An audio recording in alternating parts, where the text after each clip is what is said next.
All right, we're live. We're here. All right. Thanks for doing this, man. Let me Yeah, close that door thanks real for quick, having and me. we're rolling. So, Jamin Hunter. All I put anything about you is that you're a National Geographic photographer, and I don't even know if that's true. Well- I just know you've been on National Geographic, right? Well, I'll explain that. So National Geographic has what's called Your Shot. It's Okay. a site. Unfortunately, they're discontinuing it. Okay. National Geographic was bought by. It was part of the deal of Disney buying Fox, Okay. Yep. and Yep. Fox owned Nat Geo. Okay. And so they're discontinuing. It was kind of a community. It was almost like a social media Okay. type of Okay. photography shot where photographers would upload their photos and have a profile. So I imagine it was like the beginning of Instagram, because that's how Instagram started, was just photographers showing their work. It was an interesting platform. It was a really cool Okay. platform. It wasn't quite Okay. Instagram, but it was people had their profiles and all their photos. Mhm. Anyway, a lot of National Geographic editors and whatnot Mhm. were on there. And so one of my photos was chosen as every week they would choose a bunch of photos to present on their page. Okay. And, like on the National Geographic site Okay. as like the weekly dozen or something like that they Okay. chose that were like, the various editors Okay. liked and wanted to share. Oh. Guess it's not gonna work. We're rolling anyway. So one of my photos was chosen Okay. for that. So Okay. not necessarily a National Geographic photographer, but featured by Mhm. National Geographic, Okay. which is And so it was on the So web. Was it on? Did it show up into like any of the TV ads, or did they buy no, rights just to the? it was to just just Okay. featured on the Okay. website. So the, well, not only National Geographic, you're also on the stamp with your pictures. yeah. That was cool. Yeah, that was really cool. A friend of mine messaged me and he was like, "Hey, did you know that they're looking for some photos of various ducks for the duck stamp?" And I was like, "Oh, that's cool. Contact this person." So I did, and I sent her some photos. They were looking for a duck called a gadwall, Okay. and what was the other one? Ringneck duck. So I had Okay. photos of both of those. So I sent Okay. them a bunch of photos, and they chose one of my gadwall. So I think we're getting into something interesting already, and that's one thing that a lot of people I don't think really think of photographers is you have to know what you're taking pictures of. Yeah. Like you probably know a lot more about the different species of animals in Alaska Yeah. than the average, especially about the birds, because I know you focus a lot on the birds. Right? Yeah. I think birds are definitely my favorite subject. But I was raised way out north, Okay. towards Talkeetna area. Okay. So Okay. and even like in the bush, kind of, Okay. So let's get into that. Born in Alaska, Yep, born and raised way up north, up north. and Yep. in a cabin. They got hospitals. It was yeah. Well, excuse me. I'm sorry. I was born in Anchorage, Okay. Providence, but Okay. raised out there. Okay. And so and I have 5 sisters and no brothers, so spent a lot of time in the woods, and Okay. so kind of nature was ingrained in me. And you grew up there your whole life, whole high Yeah. school career. Yep. Wow. That's, And then after high school, I wanted to get out of here. I was kind of, for some reason, I always wanted to go to town whenever my mom, whenever they would make town runs, for Okay. groceries and stuff. I always wanted to go, and so I lived in the city actually. When I left Okay. Alaska after graduation, Okay. I moved to Nashville, Tennessee, Okay. and that was like major culture shock, because What brought you to Nashville? I went there for art school because I've always been an Okay. artist. So Makes sense. yeah, Makes yeah. perfect sense. This is kind of a natural Yeah. progression in Right. that, but So let me go back a little bit, because I've been asking people this question, and I always think it's super interesting.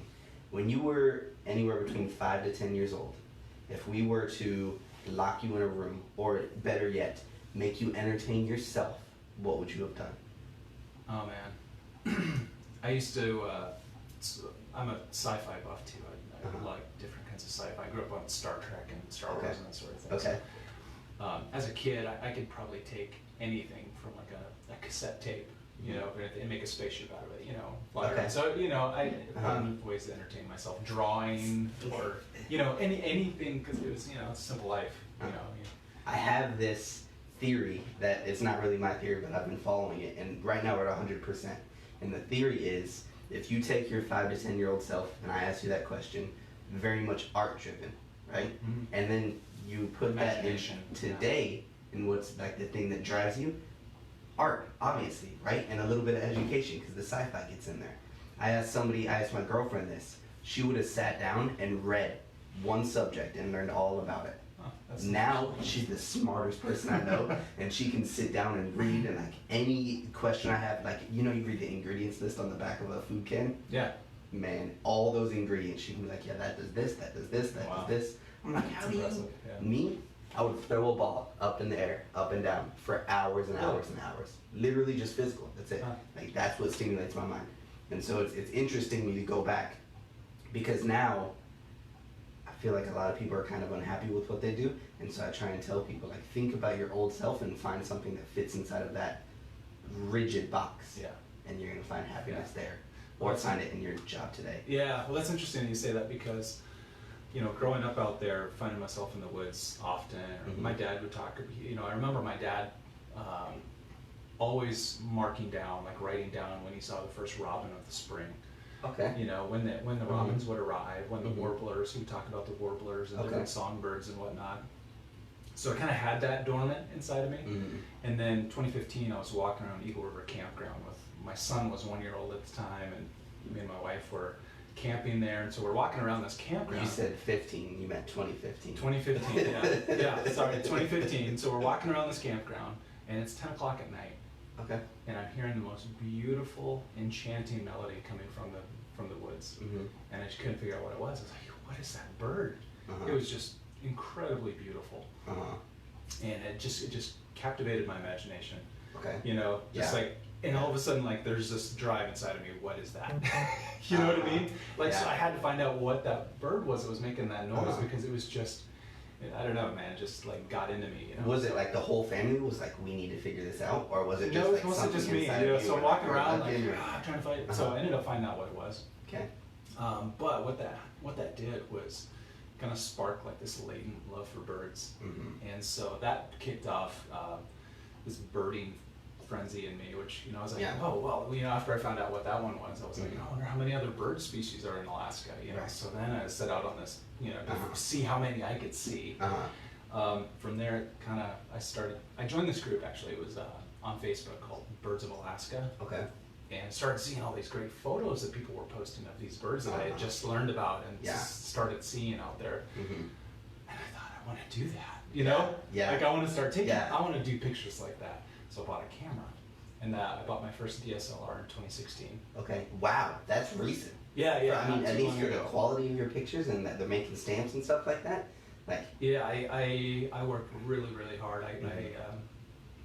I learned early on to once I started cutting my teeth on, bad photos, you learn, I just continually pushed myself. Shot almost every day. So, I feel like photography, especially with birds, is not easy work. Like, I feel like you're doing a lot of hiking, a lot of messy, laying still, cold, like trying to stay still to get the bird to come to get a good shot of it. Yeah. And you're obviously going to work harder at it because you love it, but tell me more about like what that process looks like. If you were going to go try and take a picture of, I don't want to say a robin because I feel like that's a little bit easier, but something more difficult to take a picture of, like, do you need hints to figure out where the bird are, and then you kind of go to that area and search for them, or like what does that full process of getting your shot look like? Well, that's a great question, and so we have a lot of different habitats up here. So kind of depends on the last. It's been, 4 years now almost, of photography. A lot of that's learning the area and what's in the area and when it's there. Okay. So we're learning about different species and what their migratory patterns are, when they arrive, when I can expect them, and what they're doing when they get here. Because by the end of June, most birds have stopped singing, and they're staying in the nest, raising their little baby. They're busy trying to feed those babies, and so they're not really defending territory. They're not, out singing out in the middle of the open. So you kind of learn what they're doing, whatnot. So an example would be here in the valley, up Goose Bay Road. There's some great areas for getting shorebirds and ducks and whatnot. And so that requires getting up really early. Of course, in the summertime, it's not easy work. In the summertime, you got to get up at 3 in the morning if you want to beat the light, or earlier. Yeah, because you have to be out there before the light hits, right? Yep.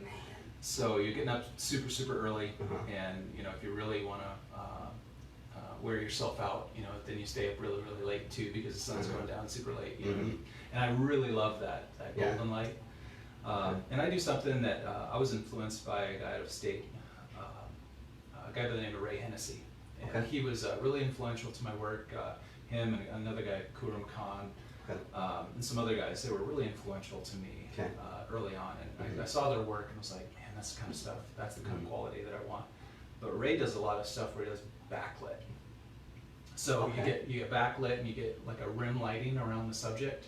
And so you wait until the sun is just almost going down, and you get kind of those red, you know what I mean? When the sun's almost down, you get this red, just really red light. And so he's doing a lot of that, where he's getting that red light and rim lighting on the subject. And you know, you don't necessarily see the eye or the details, but you see just this gorgeous color, and you get a hint of the bird. And so that's amazing, because at that point you're trying to control two things that are very uncontrollable, like the sunlight, trying to get the red light, and this bird that's flying all over the place. It's super hard.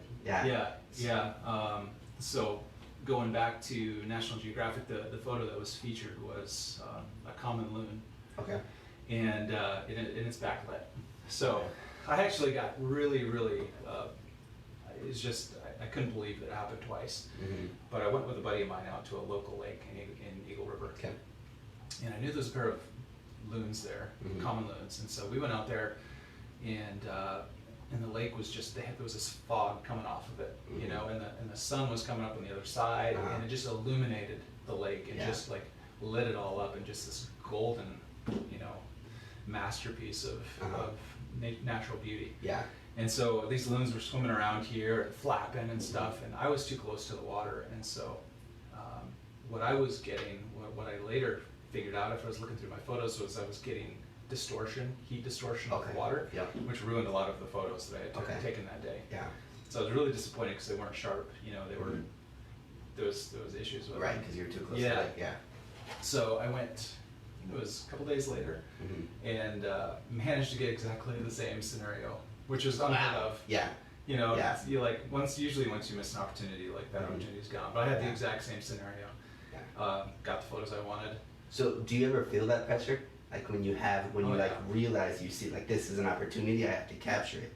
You ever feel the pressure of like, I better not mess this up, let me set this up right? I've missed plenty of opportunities. You know, there's always those times when you missed something, or in hindsight, you know, oh man, I should have done that. You know, you're looking back in the situation and be like, oh, you know, a different lens would have worked better in that situation, or I should have done this differently, or man, if I would have been ready for this or that, you know what I mean? But there's always going to be that, and so I kind of have to chalk it up to learning experiences, because it's easy to, you know, I should have, should have. On this scale, and I think I know this answer, but I'm gonna ask the question anyway, where do you think you are? Do you, as far as like, you've only been doing it for 4 years, you think you're up near like the top of where you're gonna go, or you still have a whole bunch to learn? Is this something you're gonna continue to grow into? And really, I guess the question I'm trying to get to here is, you work a full-time job too, I do. don't you?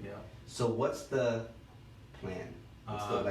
What's Jamin Hunter Photography's goal? Is it just to do photography and quit the day job? Or is it just like a hobby, or where are you going with this? It started as a hobby. It started as a hobby. It started as a hobby, but so I work a full-time job, and you know, that's demanding, of course. I go out on my lunch breaks, and I've started doing what I'm calling Lunchtime Safaris, where I'm videoing my outings. And the last one I did was in Kincaid Park in Anchorage, and I found a northern goshawk, which is just super fun.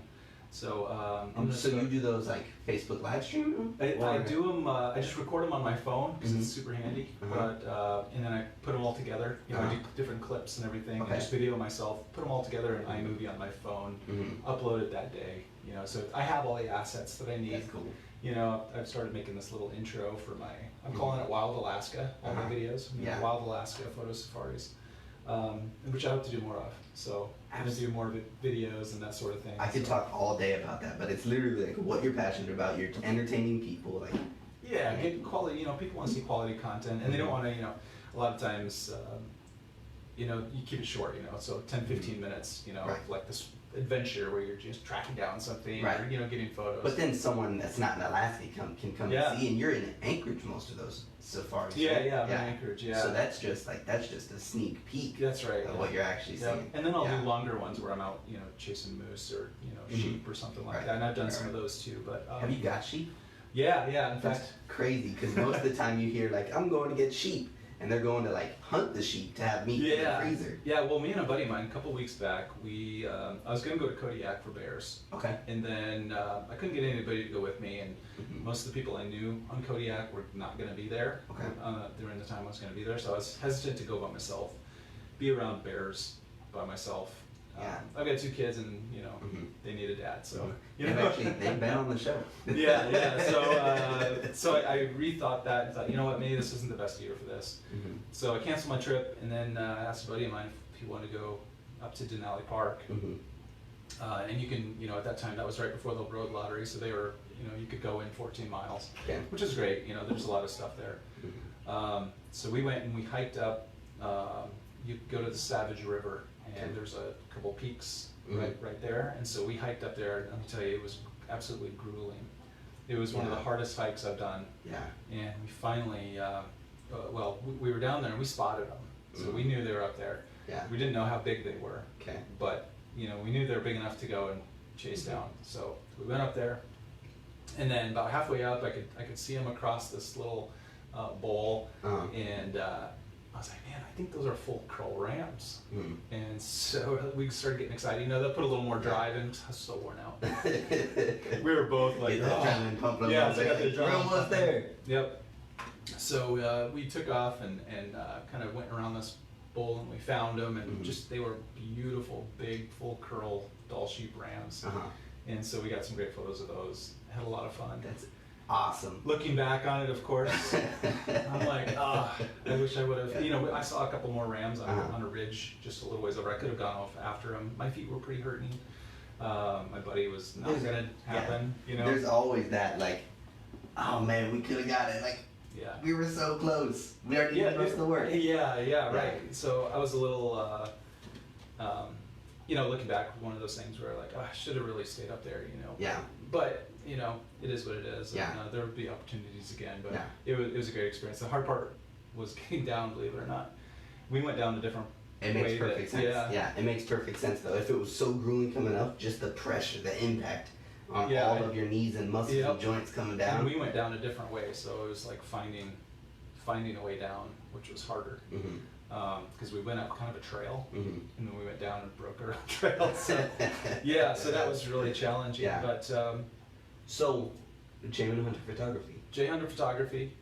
Is it a thing? Is it like what's the goal there? Yeah, Are you trying to build it so that way Yep. you can quit your job or hire the photographers or? Yeah, so kind let's of talk what's about the that for a scheme minute. My goal, so working full time, doing safaris on my lunchtime, Yep. doing video safaris when I'm out, but the end goal is really to do this more full time. Okay. So I have 2 questions, one short and one long.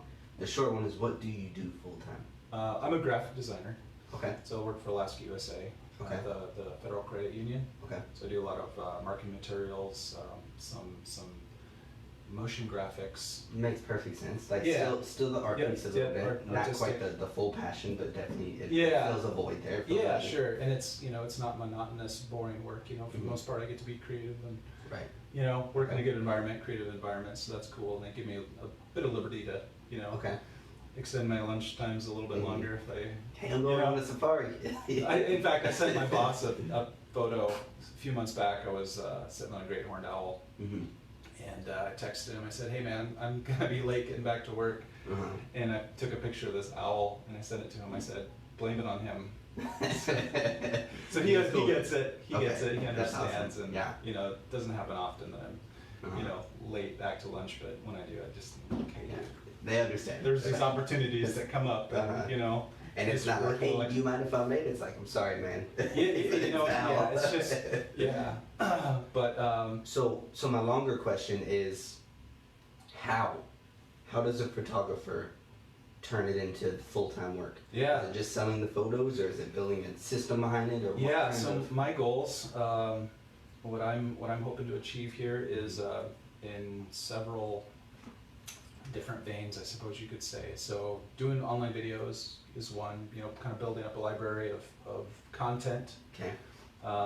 My photo safaris, which the goal of them is to help bring exposure to myself. Mm-hmm. But another thing I've started doing is offering various safaris to folks who are coming up. So photographers who are coming up. This last summer I got to do quite a few of them. I've got loon safaris where I take people out and get photos of loons. Like you said, you know the area. Yeah, I know the areas. I Right. know where to go to get them and what to expect and how to you know do all that. Yeah. I've got a safari where I take people up to Hatcher's Pass. Okay. And we're getting pika, marmot, hoary marmots, ptarmigan. I know where to find the ptarmigan, various other bird species that are up there.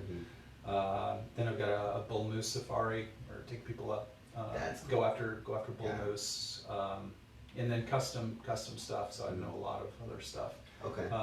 Eagle River Nature Center, because I live there in Eagle River, and there's a lot of bird species there, so I can you know do like half day, real quick, you know, safaris. trips around the nature center doing bird photography, warblers and that sort of thing. So these safaris, are they really just mainly catered towards photographers? Yeah. Okay. Yeah. So not So if someone people, just wants to go 'cause a see lot the of- bull moose. It's not really like a bull moose tour. Right. It's for people with cameras to sit Yeah, on a bull moose. it's for getting photos, people who are looking to actively get photos of the various animals and birds and that sort of thing that we have up here. Okay.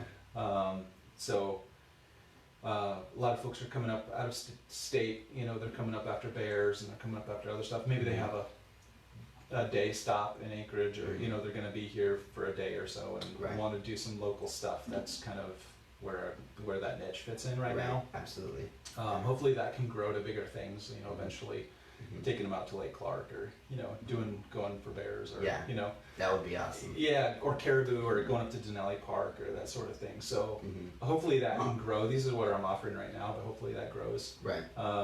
Selling prints, you know, I offer prints. So if anybody, you know, if you see any photos that you like and you know, you want a print of them, you send me a message and I can make prints of anything that I've got in my. Yeah, if you have them on Instagram, you have the quality photos. Yeah, I've got high quality photos of everything, and I only post. You know, it's funny because I look back on a lot of my old work and I'm like, oh, you know, sometimes it's cringeworthy, but you know, at the same time, you know, you got to start somewhere, you know, and. People make fun of it all the time, but art is literally in the eye of the beholder. Yeah. So the cringeworthy photos to you might be exactly what someone else is looking for. So I learned to set a standard for my work. I learned to be really critical of my work, and started really scrutinizing things and really looking. You know, if I'm, you know, let's say like I'm shooting Pacific loons on a lake.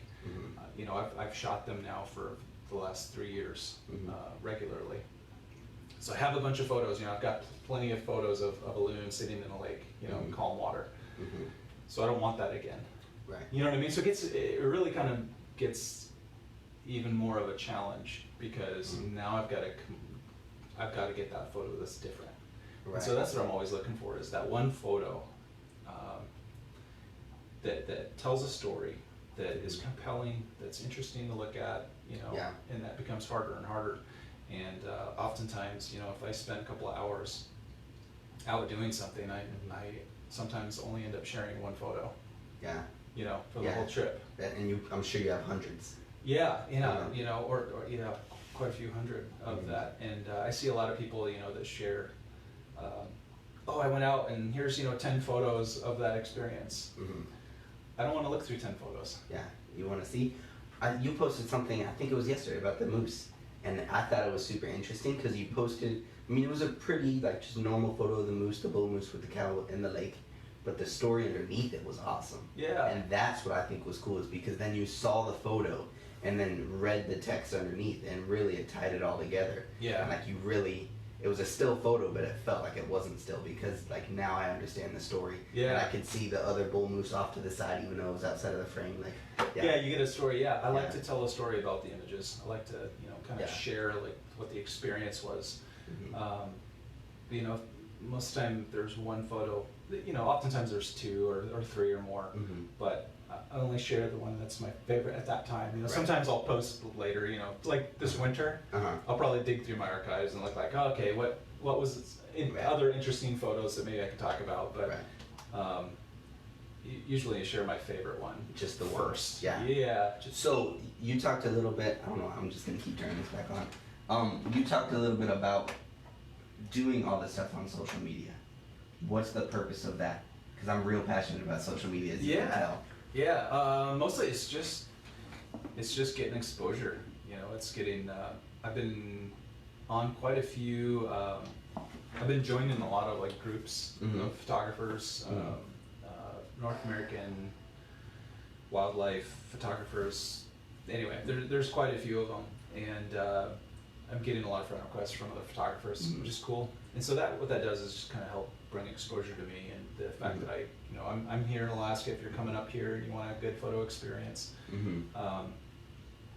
check me out. You know, I've got reviews. I've got really good reviews from people that I've taken out after subjects, and you know, it's something I'm passionate about. I love sharing my passion with others. You know, so other photographers that are coming up, you know, they want to capture some of that, or you know, if they want to get Pacific loons, or you know, that sort of thing, or common loons, or if they want to go for bull moose, you know, like, look me up.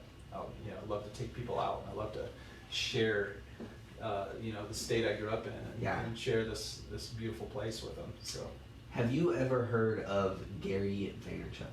Gary V? No, huh? So he's a very like business-minded, entrepreneurial. Like he's the business guy. Like most people think of him as a snake oil salesman, just because he's such a business guy, and that's his personality. And really, I think he has a good heart.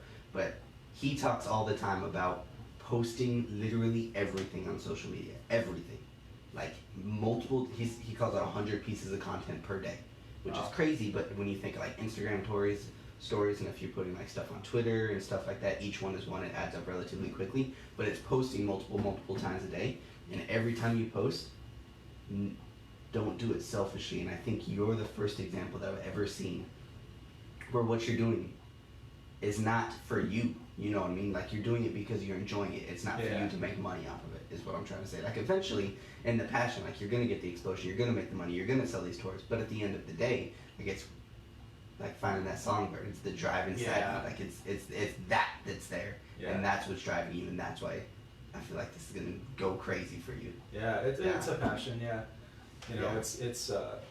I'll talk a little bit about J.Hunter Photography, because people might be wondering, like, Hunter, what's that about? You know, I just assumed it was your name. Yeah, it is actually, but there's a story behind it. So my dad, very very serious outdoorsman, hunter, trapper. Okay. Up in fishing, most of your life, right? Yep. And he's from Michigan. Grew up on a farm. Okay. His desire was to come up to Alaska and be a mountain man. Okay. You know, so when him and my mom got married, they came up here on their honeymoon and never left. Okay. So this is where he wanted to be, right? So, so they start having kids, and 3 girls go by, and he wants a son, you know. And then so they try again, and here I come. Try a couple more times for a couple more boys, and that didn't work out. And so and five girls and a boy, and I said, we're done. This is, you know, that's it. So only boy, which means I go out with my dad a lot. You know, he takes me out, but the whole hunting, trapping thing really wasn't in my blood. I thought I was a city boy for a long time. Like I said, I went to Nashville and lived in the city for 6 years. I lived in Nashville. Came back, lived in Anchorage. But when I got into birding, and then consequently got into photography, I started finding myself in the woods more and more. So it's interesting, because everything I grew up with, being out in the woods, and, you know, being out with my dad, kind of came full circle. And so when I was born, backing up just a little bit, so Jamin is from the Bible, and back in Genesis, in a few places. So that's where they got that. All my sisters are J names, so they wanted a unique J name. So so they found Jamin and ran with it. Yeah. So and as a side note, my son's middle name is Benjamin, and so Ben in Hebrew means son of. Okay. So son of Jamin. So Okay. Micah. Oh, that's cool. Micah, Yeah. son of Jamin, is really what his name is. Okay. Yeah, so that's pretty cool. Yeah. So my dad wanted to name me Jamin Hunter Fisher Trapper Taylor. Okay, that's the things he's passionate about. Yeah. Right? No, that's awesome. And my I mom's, like it. yeah, my mom's like, no. Very, no, yeah, very pick obvious one. thing. Uh-huh. You know. Uh-huh. So he picked Hunter. Okay. And so it's interesting because, you know, full circle, I found myself back in the woods, you know, hunting animals. Without guns, with, you know, with cameras shooting and animals, yeah. but it's on my own terms. Yeah. You know, this Yeah. is I'm doing it how I want to do it. You know, there's the cool thing about photography is that I always say is that it's hunting. You know, and I still shoot animals. Yeah. And birds. But the thing Yeah, is, like, 100%. yeah, they're never out of season. There's no bag limit. Mm-hmm. I can hang them on my wall and go out and shoot them the next day. Mm-hmm. The You know what I same mean? exact one. Yeah, Yeah. and that's super cool. Yeah. I love that. So, Yeah. so Hunter is a kind of just a reach back to growing up, you know, out there, and Yeah. and it speaks to, you know, my upbringing and my history and Yeah. It's deeper than just your name. yeah, It's not yeah, just it's got a lot of deeper Ace meaning. Main's photography, right? But Yep. it's like it Yeah. has a story behind it, even Yeah. though it's just your name. Ties That's into to who I am and Yeah. you know Yeah. what I grew up with. So yeah, so it took me a while to figure that out. You know, I was really hesitant to put photography under my name for a long time. You know, until I felt like the quality of my work had reached a point where it merited that, I guess. Mm-hmm. And then I really struggled with, what am I gonna call myself? You know, Mm-hmm. and trying to come up with all these. You know, I saw a bunch of super frilly names like Mm-hmm. wandering sage photography. Right. And it's really easy in Alaska. I'm sure there's all kinds of super frilly names. out Yeah, there that yeah. you could've And you know, gone. some are good, some are Yeah. Uh-huh. you know, You could have whatever. gone with one of the typical Alaskan photography, Denali photography, bull moose. There's Alaska everything, Denali Yeah. everything, Yeah. Banks entire Alaska, and yeah, people won't like to put Alaska in front of their business name like crazy up here, and so that's really unique.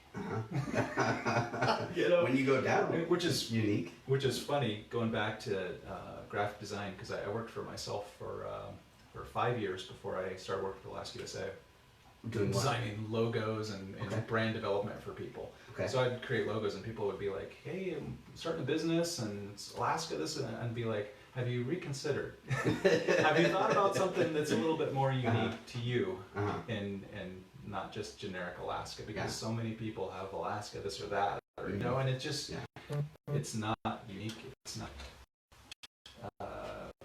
it's easy to get lost in the shuffle of Alaska, this and that. So, Exactly what I was going for. Unique. Yep.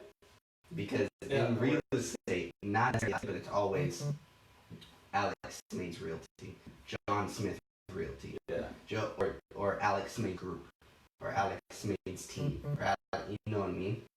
And so that's why this is for something a lot different, and then it's always the same headshot on every sign, on everything.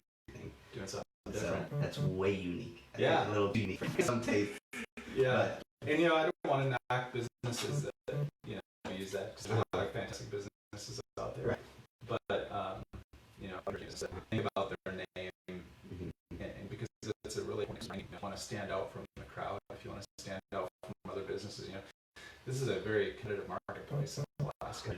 100%. So many businesses there. Yeah, and branding and marketing yourself and getting yourself out there is such a big deal. I studied marketing and branding for a long time.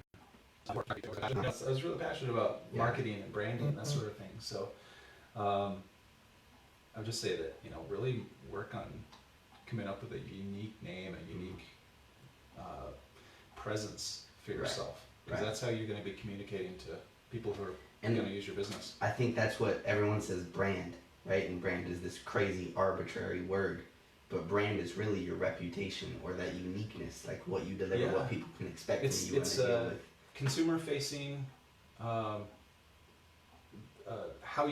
consumers see you, their perception of you. Right. That's what a brand is. Yeah. They see your logo, they see colors, they see fonts, they see imagery, and all that stuff has to be succinct in that you're telling a consistent story about your business. Yeah. And without that, you're kind of all over the place, and people aren't going to know what to think about, you know? Like, oh, I don't know quite what are you? Exactly. Yeah. Tell a compelling, succinct, you know, story about your business and 100%. do it. Yeah. You know, Make sure it all ties together so it's a consistent. Every time they know what to expect. Yep. Consistency. That's one of the keys in developing a brand. So I'm interested to know. I'm kind of putting the pieces together here, but growing up in Kentucky, then to Tennessee, then to owning your own business, then to Alaska, to say like what were you chasing here? Was it like were you striving to find your own business, or were you just chasing the art, or were you just kind of following what you're passionate about, or like what brought you all the way to stumbling upon loving photography and birds? That's a good question. Freedom. I'm learning that, you know, I appreciate what I have at my job. There's camaraderie, and you know, it's a good place to work. I've got great benefits, some flexibility with you know, my boss, with my photography and whatnot. But at the end of the day, I'm stuck inside for 8 hours. You know, while there's life happening outside, you know, and where I'd rather be in the woods, Right. or at home with my kids or something, you know. But so I think the kind of freedom to make my own schedule is really enticing. You know, Okay. It's really attractive. Yeah. The idea of being able to do your own thing. Is that something that's as of recently you found that, or is it something that, like you said, you work for yourself? Yeah, so I you're work for kinda myself, kind of and alluded I to. tasted that, and it was good. You know what I mean? But really, what it came down to is, so I was doing that when me and my wife met, and we got married and decided we were gonna have some kiddos, and that was, you know, that was always part of the plan. So I wanted to be a dad.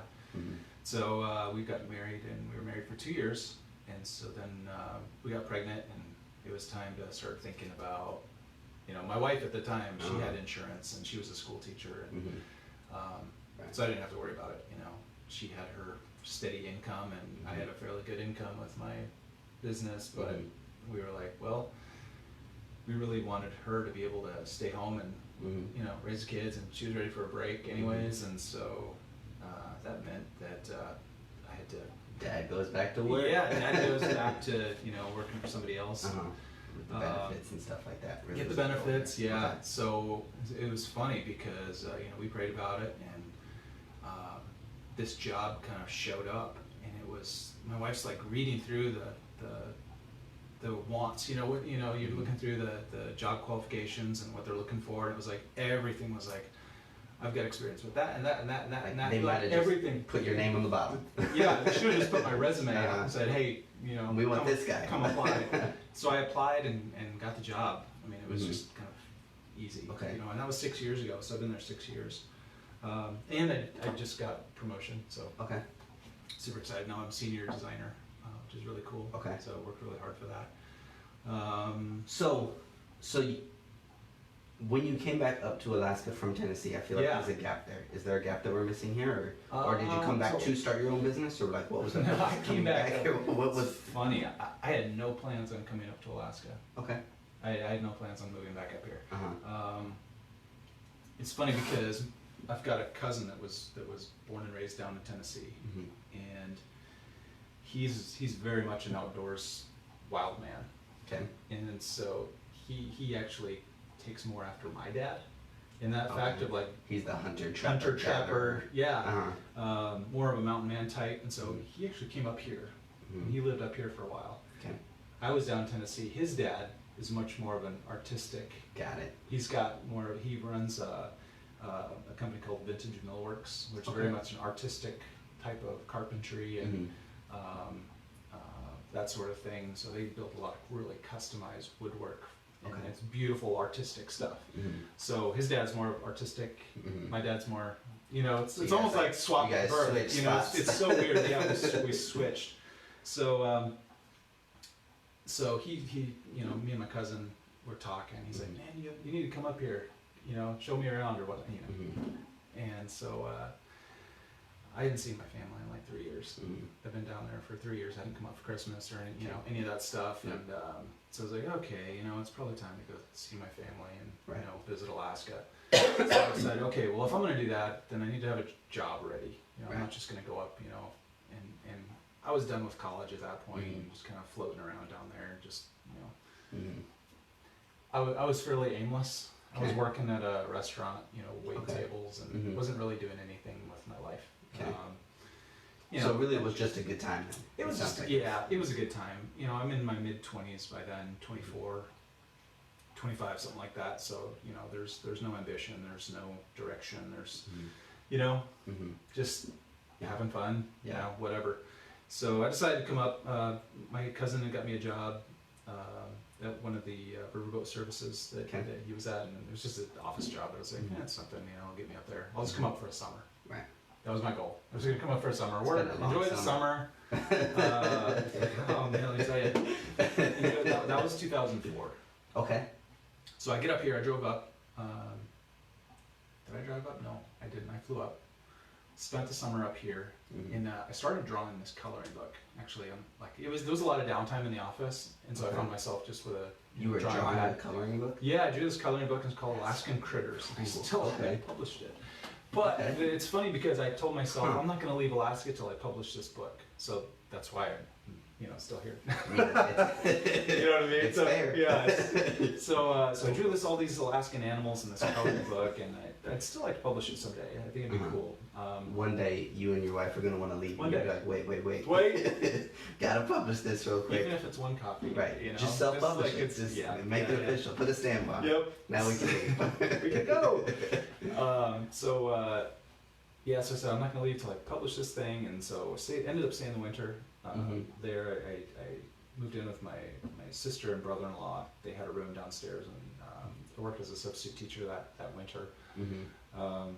And so I was still going to go back. I think I was going back to Tennessee after the winter was over, but I ended up just felt like I needed to stay up here. I felt like I still hadn't finished that coloring book either, too. So I ended up flying down to Nashville, driving my car back up because I left my car down there. Okay. So beautiful drive up, and then worked in Talkeetna again that summer. Moved to Anchorage that winter. Got a job with the Daily News, the Anchorage Daily News at the time. Okay. And then I worked in Anchorage, various places through then until you started 2011. Yeah, 2011 got married, and so a lot of different jobs and working for myself and that sort of thing. So there was really no aim. You just kind of went through and kind of found some stuff, but slowly and surely, like it all followed your passion at least a little bit. It started to come together. I still have. It's not. I guess I'm not as passionate about marketing and branding as I was, but that was certainly something I was pretty passionate about. And it was an important step, especially now that you're going to where you're going with the photography business. Like I think a lot of Yep, I think a lot of photographers, I have an advantage, I guess, because I know about marketing and branding, so I can market myself and build a brand, and that's what I'm doing right now. Yeah. All of this, everything that I'm doing right now is trying to build my brand. I'm trying to build J.Hunter Photography into something that can sustain itself. Right. And my wife doing her thing. The Road End Fields thing is killing it. She's doing really good. And you're either giving her good notes or she knows some stuff about marketing branding herself. She's taken off. She's doing all the things. She's a smart gal and driven and passionate about what she's doing. And so our goal is I told her, we were joking, but when she first started, I said, well, when you're making as much as I am, I'm quitting my job. Like when you're, Makes sense. I think that's still probably on the table. I haven't talked about it in a while, but we had talked about when she starts when her income meets mine that I would work like 2 more years.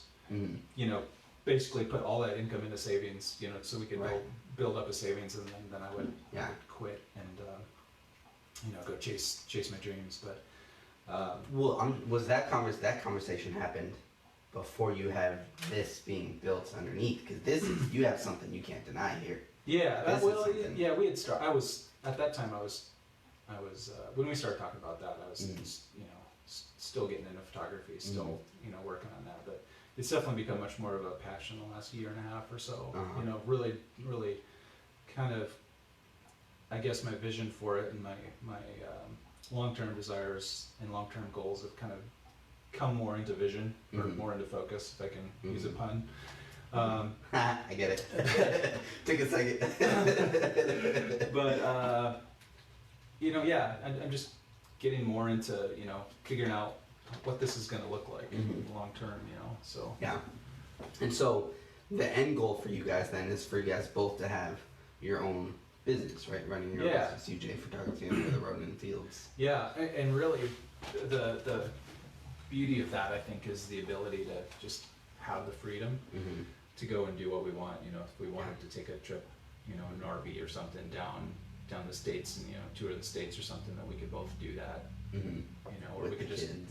take the kids and go for a road trip, or you know, if I wanted to spend 2 weeks up in Denali in the fall, you know, then we could do that. If I wanted to do this or that, you know, it's just the because your work very obviously is not location centric, right? You don't have to have one necessary shop to run your work, and I want to say hers is the same, isn't it?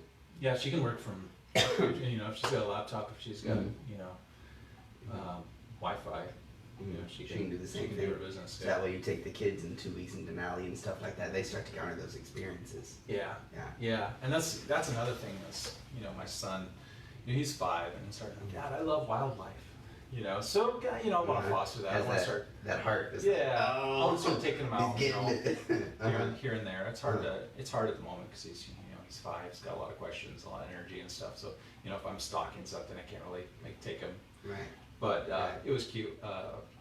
Last summer there was a robin in the yard, and he was sitting on this rock. It's really pretty and just a really nice scene. And so I grabbed my camera and I was crawling up on it, you know, because anybody that knows me knows that a lot of times I'm crawling on my belly, or I'm, you know, slogging it out, you know, crawling through the marsh, or you know, I've come back, like we took a trip to Denali on the Denali Highway back in June with a bunch of friends of mine, and I saw a shot I wanted, and so I wasn't quite prepared for getting drenched, but it was like, you know, you either get the shot or you regret it. We talked about it already. You got one opportunity. You've got one. Yeah. You've got one shot, really. If you're not prepared for it, you either, you know, you either do it, prepared or not, right? Or you look back and think, man, I wish I would have done this or that, you know. Yeah. And so, I saw the shot I wanted. I just saw the opportunity, and so I was like, well, pants will dry. You know, it's gonna dry. I'm going out there. I'm going out. So I literally, like, my buddy is standing behind me, and I'm on this little grassy knoll, and then it levels out to marsh, like straight up, like soggy marsh, and there's all these shorebirds and stuff. So I literally, like, crawled down this little embankment on my belly like a snake slithering, and just like crawled through there. And we got back. And I'm just drenched, you know. How do you keep your lens clean? Just you know, I gotta get my shot. Gotta get the shot, you know, holding it up in the air, crawling on one hand. So, you guys both, we're gonna kind of move a little bit away from the photography. You guys want to both have your own businesses and stuff like that. Do you guys plan to fund that dream with just your businesses? Or do you have other investments that, like, put some money in the stock market or into real estate? Yeah, I started dabbling in the stock market a little bit. Just trying to do some investing, that sort of thing. The reason why I ask that is because I'm a big believer in, first of all, just wealth building. And in general, wealth building, obviously real estate, but having your money, or let me rephrase that to saying having multiple sources of income, right? Yeah. Not just your 9 to 5 and your wife's 9 to 5. Yeah. Right? And you guys are taking an amazing step already by having your own business, because it gives you that flexibility and time.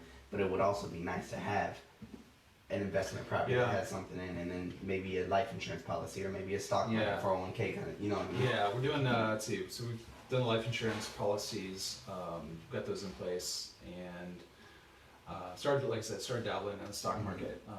Are you doing whole life insurance policies or We're working on a whole life policy right now. Okay. I think, and then we have a different one. I can't remember what it is. Yeah.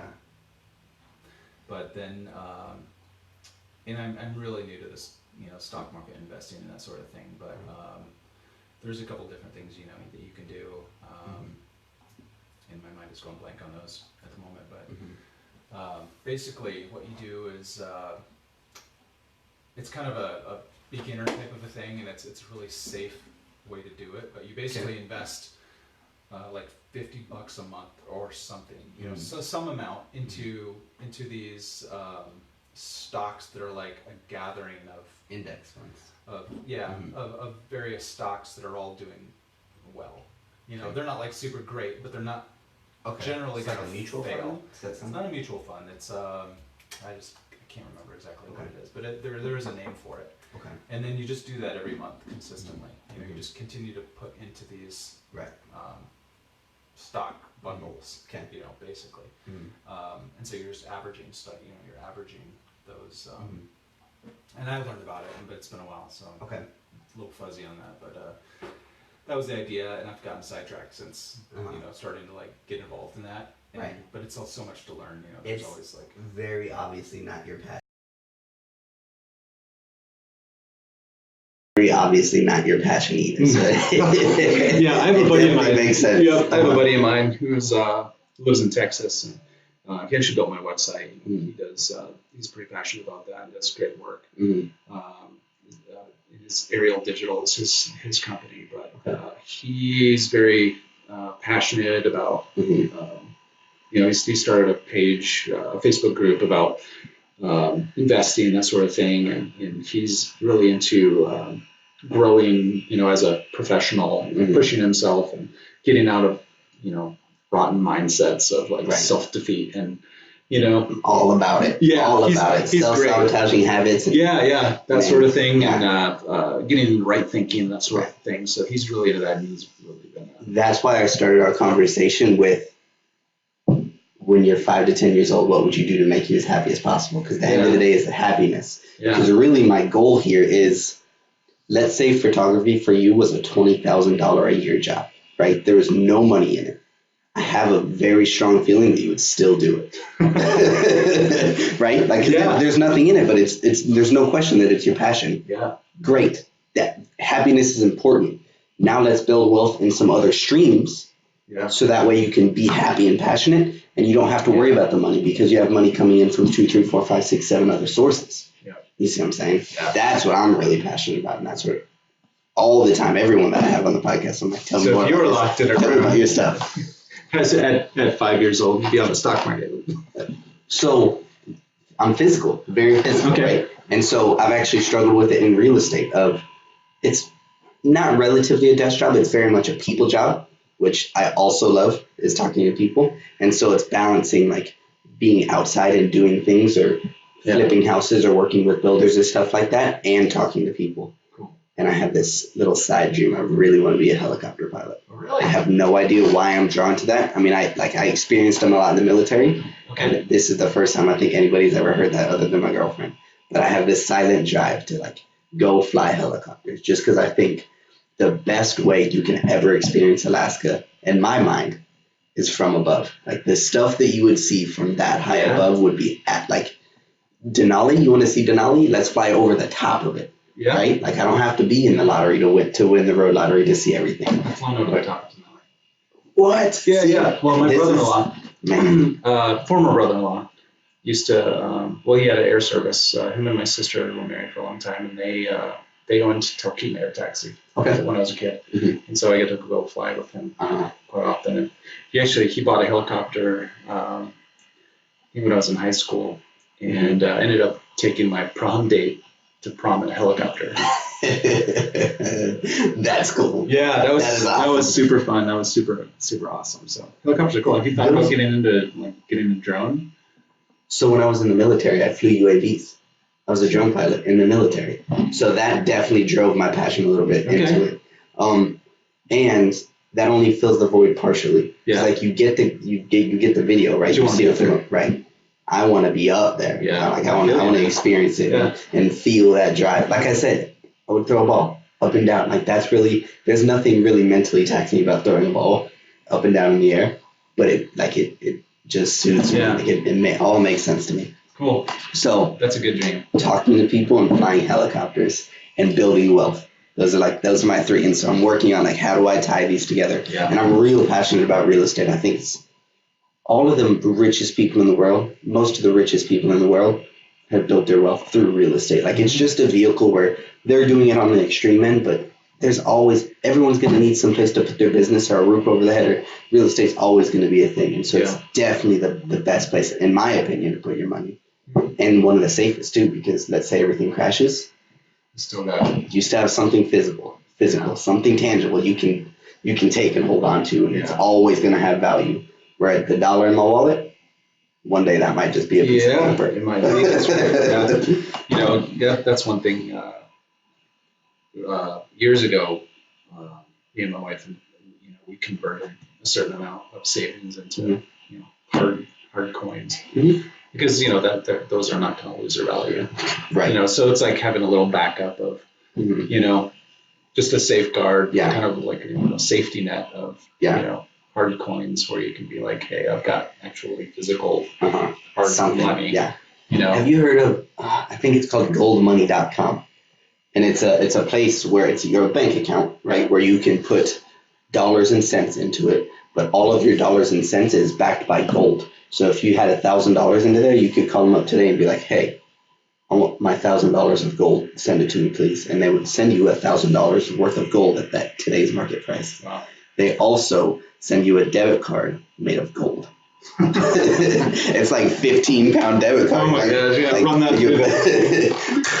But yeah, I definitely understand where you're coming from there. I'm super passionate about it, especially when I'm talking to business owners like you and your wife. Like I would love to see, I see her all the time and she's been on here. I know she's passionate about what she does. Yeah, she is. And then you fill in that same void. Just first of all, how happy it's going to make you guys and the effect that happiness is going to have on your family. Man, I can only imagine. I can only imagine. Yeah. They're going to turn into amazing, amazing people because that, I mean, they have great examples. You know what I mean? And so the worst thing in that situation that I can see happening is something, economy crashing, right? Yeah. Road and fields failing, which I don't think it will, but something like that to where you guys have to go take the hit, get punched in the mouth, go back to graphic designing or teaching or something like that. Yeah. Which I feel like after talking to both you guys, your mentalities are both there. So even if you took that punch in the mouth, I don't think it would affect you all that much. Yeah. But even still, even if it does happen, if you have other streams of income to where it's like, okay, fine, like we're prepared for it now. Yep. Well, it's kind of like, you know, like right now, obviously my passion is outside. But at the same time, you know, I have a responsibility, you know what I mean? Like I have I've got to provide for my family. I've got to, you know, feed my kids and whatnot. So that's, you know, that's another passion of just having kids, having a family. Yeah. And knowing that my responsibility lies in, you know, going to work every day, even though that's not maybe what I would rather be doing with my time every day, but still it's something that has to be done. It's a, you know, it's a sacrifice that needs to be made, and it's not the worst job. You know, let's be honest. It's, you know, I could be pushing papers, you know, in a desk job in a basement somewhere. You know what I mean? With nobody to talk to. But, you know, we've got a pretty decent workplace with good, you know, we've got a really good team there. So, you know, so sacrifices are you know, kind of a necessity, and you know, should something happen that's, you know, not foreseen, then, you know, you make the sacrifices you need to do what you got to do. Right. And I agree with you, sacrifices on the short term. Like everyone's going to have to do them. Yep. And don't turn it into a 20-year, like, all right, I guess this is my life. But if you got to go back to work for 2 years because the economy crashes or something like that, like it's definitely. It's definitely. You do what you got to do. Yeah. Yeah. Yeah. Sometimes that means putting, you know, building somebody else's dreams instead of your own for a little bit. You know, sometimes. Are you saving for your kids' college? Not right now. Okay. We have, I am much more of a, me and my wife both, we both pay for ourselves through college, and I am much more of a, I would rather my kids get into like a trade school or apprenticeship or, you know, some sort of thing like that. I really am hesitant to send them to college. Okay. I'm not a big fan of where colleges are at these days. So, and that's a personal, me and my wife both kind of share that. So I wouldn't be super excited if my son decided to, go to a big college. Yeah. It's funny because I am on a similar page with you where I am not the college kid. I'm not. I was in the military and I have the GI Bill. Yeah. And I wish I could give it to my girlfriend or my kid that's on the way. I don't know if I said that already. I'm super excited about that. That's awesome. Congratulations. Thank you.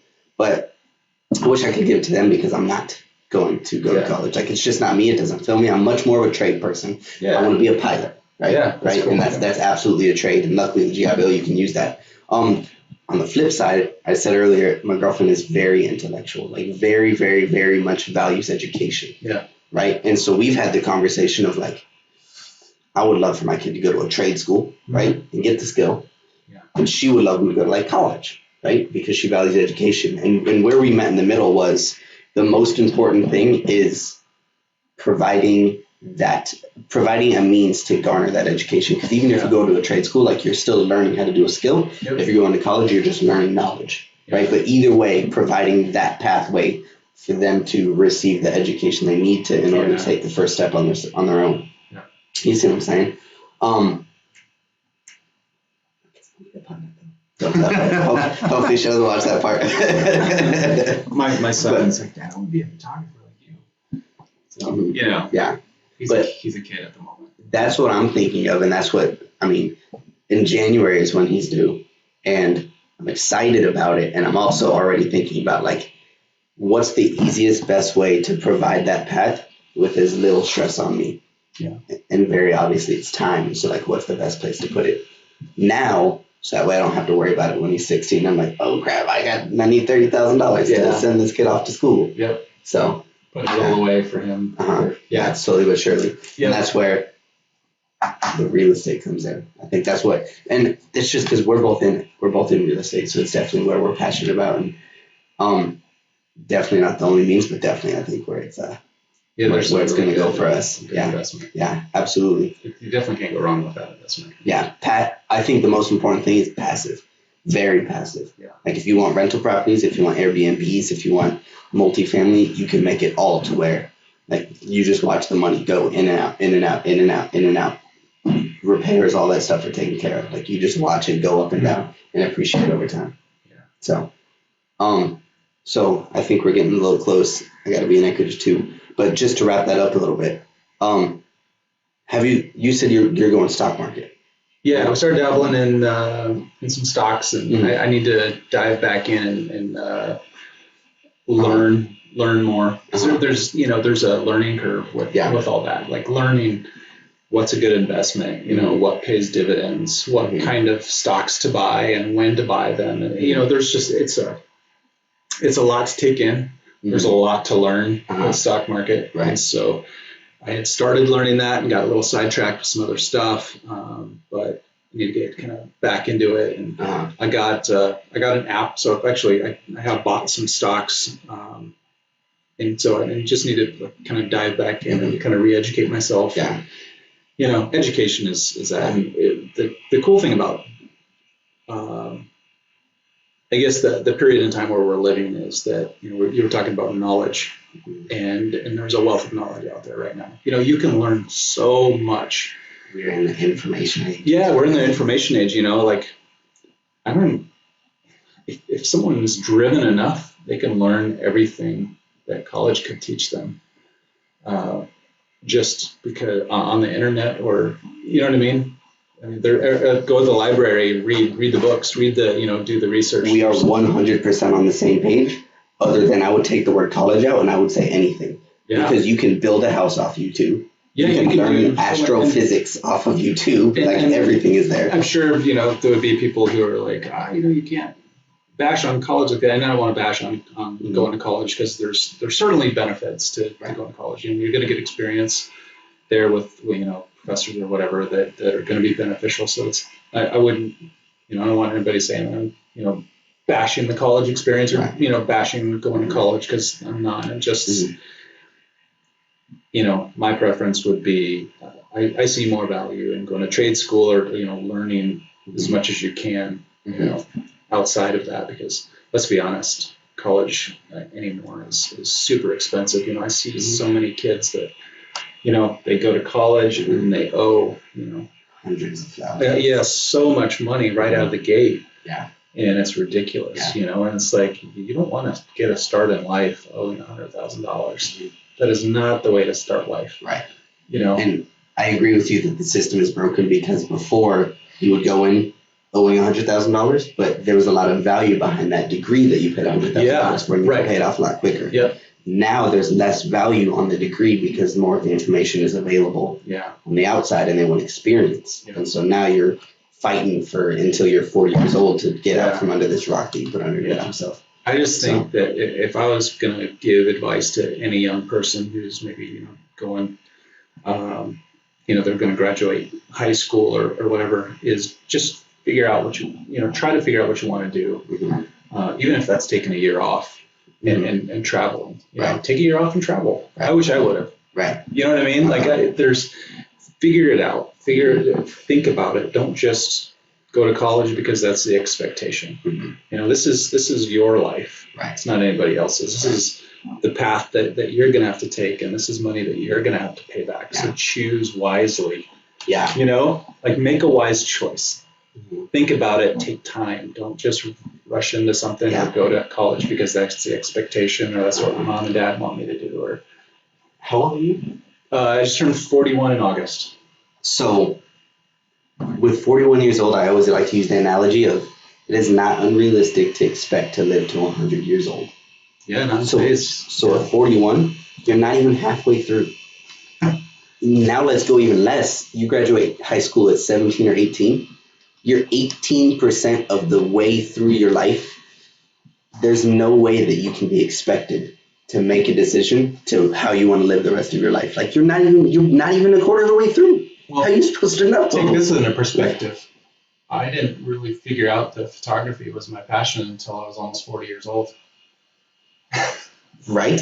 And I think to myself all the time, like, man, if I would have known about, I would love photography when I was 20, right. But a lot of goes into that, like the technology they have, I would have been still doing camera, film. But you followed. Yeah. Through your story, you followed the artistic, right? You designed some brands and built some brands and stuff like that. And so now all of those experiences are going to add up to the right time to find out that you like photography, to be able to build a business, to be sustainable. It was the right time. Right? Yeah. At 20, you would have been like, I like photography, and grabbed a camera and started clicking pictures, and I don't know what to do now. Well, funny enough, I did, when I was in college, actually had some photography courses. Okay. So a little piece of the puzzle. Did they fill you?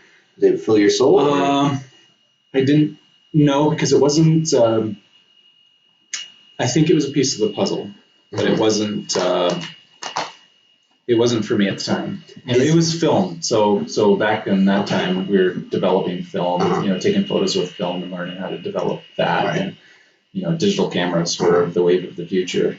See, I think and correct me if I'm wrong, I don't think your passion is necessarily photography. It's the chase, right? It's being in the woods. Yeah, right? Part of that it is being in the woods. It's the experience, which that's part of the videos that I'm making, is sharing that experience with others. Right. But it is the other piece, the finishing piece, I think, is presenting the image, presenting. This was my experience. Which. When I share my photos, I always share a story, whether it's a long story or a short story. There's always some sort of a story there. Right. So it's sharing the experience, but then, sharing the artistic side of it is, hey, I made this image. I hope you like it. Hope you enjoy it. That's what I always say on my photos, So, sharing that image, sharing and the story behind it. It all comes together. Right. Yeah, absolutely. Yeah. Huh. That's awesome. All right, well, we have to wrap this up. Cool. Tell me what you got here. Okay, so this is my kit. This is what I take with me most of the time. I just bought a new camera, though, which I didn't. I expect that when you're in the grocery store that your camera's like wrapped around, like you never know. Carry it with me. I'll hunched over. No, so this is my tried and true.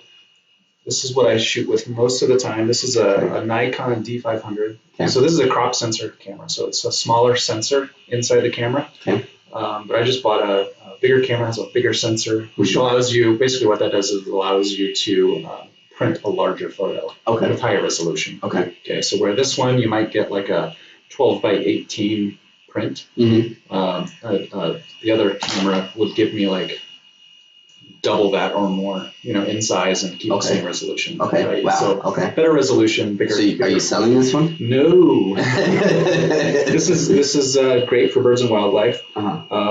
So this is a D500, Nikon D500. This is the 200 to 500 lens. Okay. This is at 200.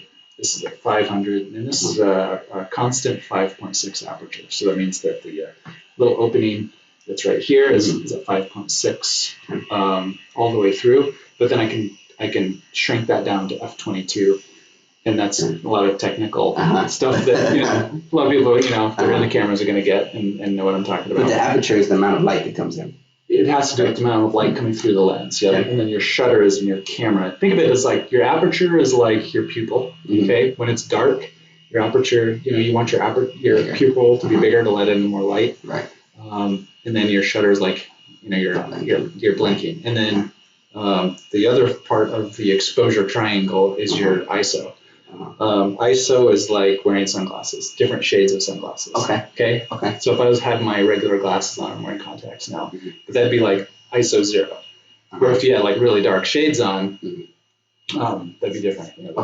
Right. So this is my tried and true for birds.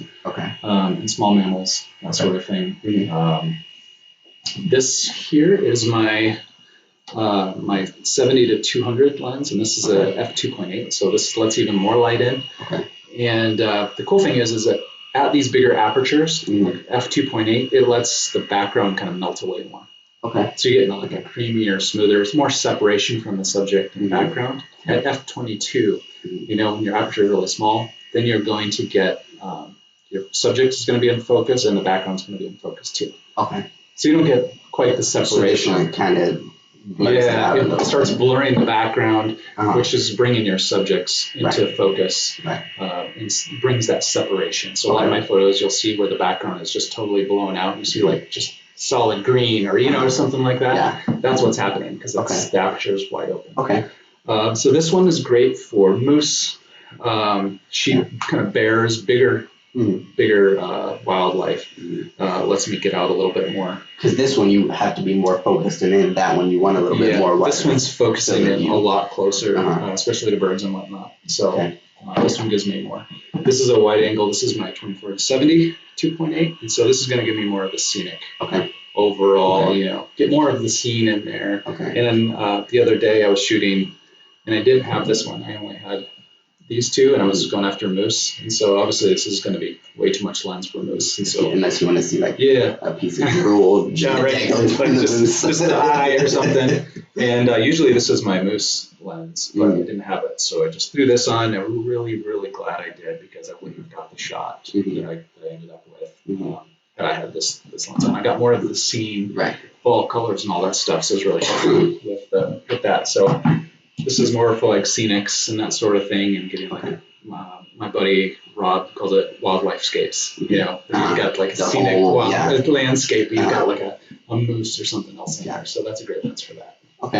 So you use this one the most. Birds are your favorite. But you do all kind of. Do you always have all three on you, or you always try to keep not always. On you, I keep them in a bag, and sometimes I just grab this and line. And then sometimes I think, okay, I might be doing this or this or this, maybe after work or during my lunch break, I might go here. I may need these, so I'll drag the other ones with me. So let's say you were in a helicopter that I happen to be flying to take pictures. Which one would you take? I'd probably take this. Right, just because it's the widest. You're kind of getting the scapes. Probably get some cool. It'd be hard to. Would you be able to? Like, how steady of a hand would you be able to? It'd probably be really a lot more difficult because zooming in on a subject, it'd be a lot harder to get a good shot of something. What if you were like far away and you were trying to get a picture of a sheep on the side of a mountain? Would it still be? It would depend on how far away I am. Because it might be really cool. I really like an animal small in the frame if it suits the scenario. So if I had a big mountain and And it worked really well for like the sheep to be really small in the frame, Mm-hmm. just because of the perspective you'd get of like the vastness of the area. It tells a story, right? Right. So in that case, I would probably, depending on how far away I am, I'd probably want to get as much of the scene as possible. Uh-huh. If it looked good to have the animal that small, because sometimes that's just the best. Yeah. You're getting like that wow factor of look how big and vast this space is and this little critter's here. I don't need all the detail of the critter because I'm telling a story of, the space. Yeah. See, that's when I would say I want to fly helicopters. I want to fly helicopters, just do cool stuff like that. Like I don't necessarily want to fly helicopters. So when you learn to fly helicopters, I'm going to go with you. Yeah, take pictures, let people jump out of helicopters. The people that ski on the sides of those crazy mountains, I would love to drop those people off and then have you in there to take pictures as they're going down or something. Right? That's the kind of stuff, like the Alaskan experience in the helicopter and be able to tell a story after that. That would be awesome. That would be cool. So we have to do this again. One, when I can fly helicopters. And two, I'm real interested once you guys take this step towards, maybe because I've had each of you on here separately, maybe we get both of you guys in here together. Yeah.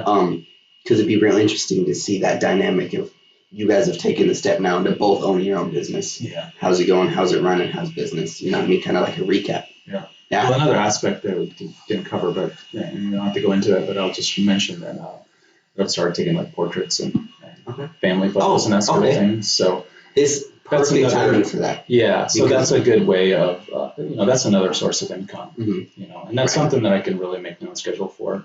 But it's another avenue for money coming in. Okay. So you sell anything that you have on your Instagram? Maybe not portraits. I don't know if you post portraits on Instagram. Yeah, usually people are going to buy, pay for a session with me and to get X amount of photos and deliver them electronically. So to buy one of your Instagram photos or to schedule a portrait session or just to get in touch with you to schedule one of your safaris or just to say you're amazing, what is the best way for someone that watches the video that wants to reach out with you to get in touch with you? Yeah. So I'm on Facebook quite a bit through my job. I'm online or, I'm on the computer all day, basically. So people can send me a message, Facebook. I'm sure they'll put links to my pages and whatnot. Would you rather, because I can link both if you want me to, the business or the personal or both?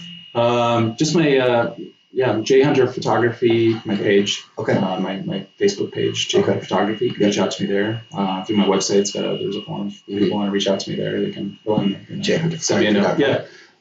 J.Hunter.photo.com is my website. Send me a message on Instagram or comment on my photos. I always enjoy. Really, it seems like it's just J.Hunter. So any of their social medias, if we look J.Hunter. J.Hunter.photo, or on Facebook, I think it's J.Hunter.pics.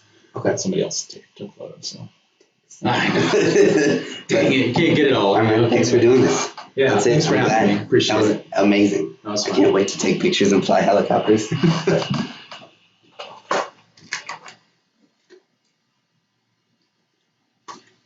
I don't know what happened. It'd be real funny. That doesn't look good. Uh-oh. It'd be real funny if this ended up just not working. We did the whole interview.